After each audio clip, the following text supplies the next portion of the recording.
अभी 116 दिन है मेरे धरने को जो दिल्ली विश्वविद्यालय के बाहर लगा है, तो मुझे पता है कि अभी सबको पूरा केस मालूम है। जैसे मयंक जी ने कहा, एडवोकेट मयंक जी ने भी कहा कि एक प्रिंसिपल जो चार्जशीटेड है उसे बचाया जा रहा है हर तरीके से। और मेरी कलीग, मेरी सीनियर माया जी ने भी बता दिया कि दिल्ली विश्वविद्यालय में किस तरीके से धांधली हो रही है, किस तरीके से चीजें हो रही है, क्या बोलना है, क्या करना है, क्या पढ़ाना है। इवन मेरे केस में और प्रोफेसर रतन लाल के केस में तो शायद ये ऐसी पर्सनालिटीज हैं जो दलित समाज से आती है। क्या पहनना है ये भी सर मुझे लगता है वही डिसाइड करेंगे, क्या पहनना है। तो हर चीज, खैर वो तो हमारा कोर्ट का मसला है, लेकिन मेरे केस की अगर बात करो आप, तो अभी स्थिति ये है कि जब से मेरा धरना चल रहा है तब से 3 बारी मेरे जज साहब चेंज हो चुके हैं। और वो बहुत फेमस डायलॉग है ना, तारीख पे तारीख, तारीख पे तारीख, और वही मिलती है। और तारीख पे कल भी मेरी कोर्ट में हियरिंग थी और तारीख पे तारीख ही है।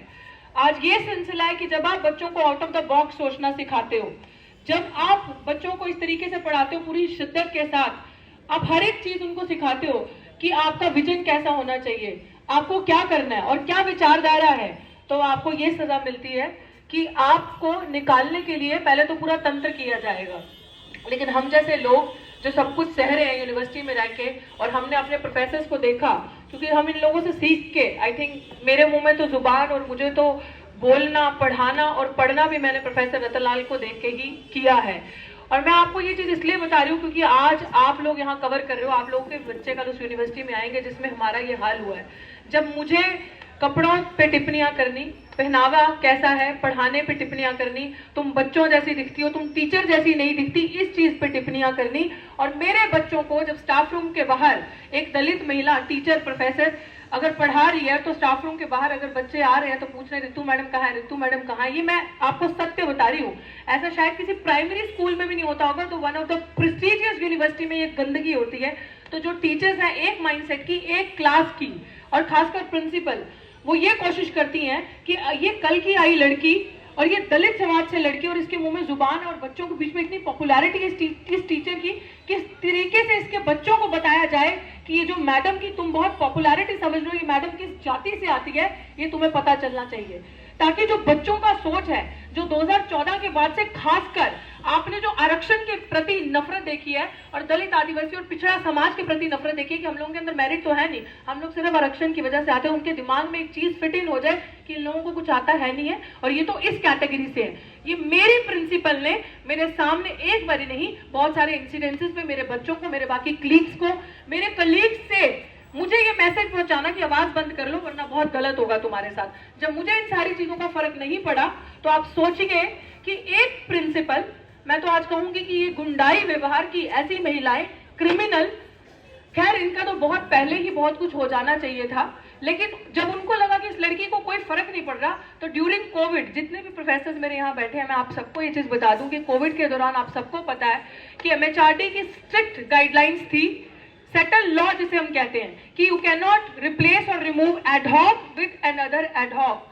उस टाइम पे मुझे रिप्लेस किया गया, रिमूव किया गया, और मेरी पोस्ट को एडवर्टाइज करके इंटरव्यू रखा गया। तो मैंने कोर्ट का सहारा लिया। कोर्ट का जब सहारा लिया तो कोर्ट में आप सबको पता है कि एक फर्जी जो चिट्ठी लगाई गई, उस एक्शन को जस्टिफाई करने के लिए कि अब निकाल तो दिया, अब कोर्ट तो नहीं सुनेगा ना आपकी बात कि आपने किस चीज पे निकाला, without memo, without show cause notice, without complaints. तो वो जो एक झूठी चिट्ठी लगाई और झूठे 35 बच्चों के सिग्नेचर्स, जब हम कोर्ट में भी जो हमारा मैटर चला, जब सर्विस मैटर से जब वो दस्तावेज पकड़े गए तो वो क्रिमिनल मैटर बना, वो स्टोरी सब आपको पता है। जब क्रिमिनल मैटर बना तो SC/ST एक्ट के अंदर FIR दर्ज हुई।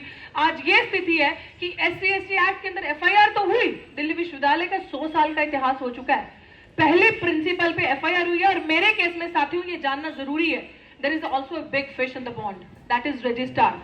सेम FIR रजिस्ट्रार पे भी है, क्योंकि दोनों ने मेरे खिलाफ फर्जी दस्तावेज बना के, कॉन्स्टिट्यूशनल बॉडी है हमारी SC कमीशन, वहां पे भी यूज किए। तो स्थिति ये है कि अगर आवाज बंद करनी है तो किसी भी हद तक ये जाएंगे।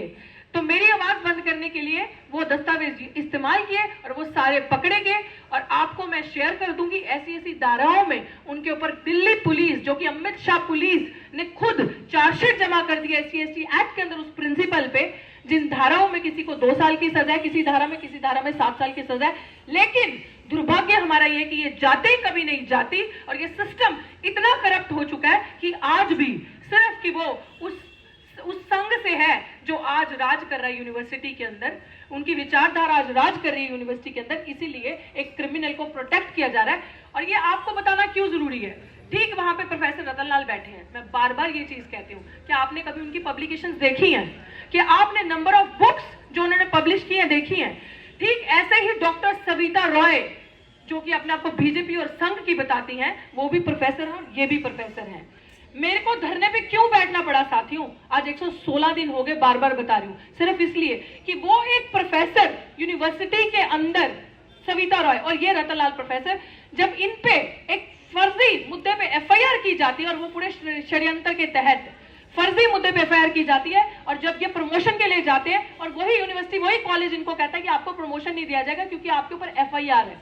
एफआईआर कोर्ट में मैं भी थी जब इनका केस चल रहा था, जज भी हंस रहा था, लोग सुन के कि ये कोई मुद्दा है जिस पे एफआईआर है, और इनका प्रमोशन रोका और इनको बाहर जाने के लिए, फॉरेन में जाना था अपना पेपर प्रेजेंट करने के लिए, वहां रोका। और उसी कॉलेज की दूसरी professor criminal Savita Roy, Daulatram college की प्रिंसिपल, उसको ऊपर SC ST स्पेशल एक्ट जो उसमें चार्जशीट है, लेकिन वो अभी भी कार्यरत है, अभी भी पे एंड पक्ष उस कुर्सी पे बैठ के सब ले रही है, और ये हाल। और तीसरी कड़ी में आते हैं हमारे प्रोफेसर लक्ष्मण यादव, मुझे बताने की जरूरत नहीं है, आप सब समझ सकते हो उनके अंदर जो प्रतिभा है, जो टैलेंट है। मुझे नहीं लगता कि मुझे बताकर, मुझे लगता है कि मैं बहुत छोटा कर दूंगी इस चीज को। ये वही है कि जिसके मुंह में जुबान है उसके साथ यही किया जाएगा, और यही हो रहा है यूनिवर्सिटी में। शायद हम लोग सामने आए हैं, लड़ रहे हैं सिर्फ इसलिए, और आज आई थिंक ये प्रेस कॉन्फ्रेंस भी आज इसलिए कि कब तक आखिर कब तक ये हेजेमनी, ये चीज, ये पितृसत्ता, ये क्रिमिनल माइंडसेट के लोग एक विचारधारा के लोगों को, मूर्खों की जमात को इकट्ठा करके यूनिवर्सिटी में रखेंगे, और जिनके अंदर टैलेंट है, पोटेंशियल है, उनको गिनती से बाहर किया जाएगा। और असली टारगेट विचारधारा तो है ही, कोई भी इनके खिलाफ बोलेगा, किसी भी समाज का है, वो डेफिनेटली निशाने पे है, लेकिन सबसे बड़ा अगर निशाना है वो SC ST OBC मिनॉरिटीज है, ये आप याद रखिएगा। और यही चीज जो लक्ष्मण यादव के साथ हुई, 14 साल की पढ़ाई 14 मिनट में डिसाइड किया गया।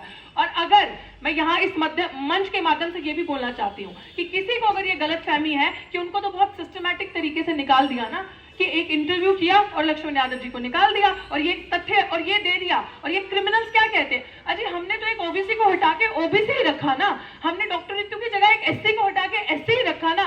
नो, ये सत्य नहीं है, ये क्रिमिनल माइंडसेट है, ये क्रिमिनल केस है।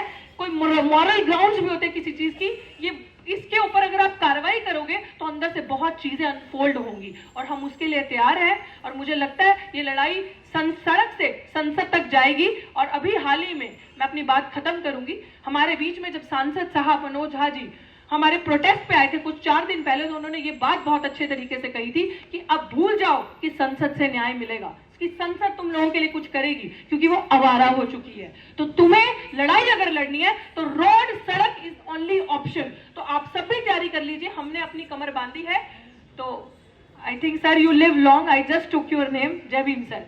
तो मुझे लगता है कि हमारी लड़ाई की बारी आ चुकी है, कि अब वो वक्त आ चुका है कि संसद अगर आवारा है तो सड़कें सुनसान नहीं रहनी चाहिए। मेरे साथी लक्ष्मण से मैं कहूंगी, और प्रोफेसर रतन लाल सर भी बैठे हैं, मनोज झा जी हैं, सबको मैं कहूंगी कि हम तैयार हैं। 116 दिन से लड़ाई लड़ रही हूँ, ये 3 डिजिट्स है, ट्रिपल डिजिट, अगर ये 4 में भी बदल जाए तो भी 1 इंच भी पीछे नहीं हटूंगी। इसी तरीके से अपनी लड़ाई लड़ूंगी जब तक ये क्रिमिनल्स अपने सही घर नहीं पहुंच जाए, जो कि सलाखों के पीछे है। शुक्रिया, जय भीम।